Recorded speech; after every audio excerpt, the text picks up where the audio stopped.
Hey, let's talk about breadboards.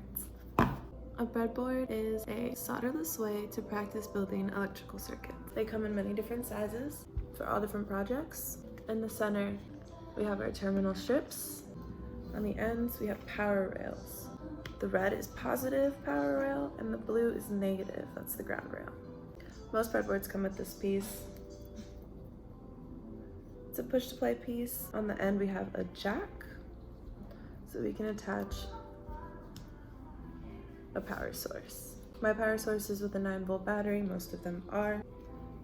And by pushing it in, you can now power your breadboard. To connect your circuits, I recommend using jumper wires, pre-bent wires, and dew point wires.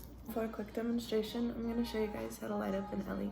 So I have my breadboard and I have the power supply plugged into it. Take a pre-bent wire and I'm going to attach the power rail to our terminal strip. The next thing that I want to do is add the negative charge. So I'm going to connect it to our terminal.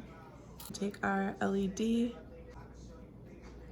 we're going to plug it into both the positive and the negative charge. Here's a closer look at what's going on. So that's lit. So yeah, that is a very brief lesson on the basics of a breadboard.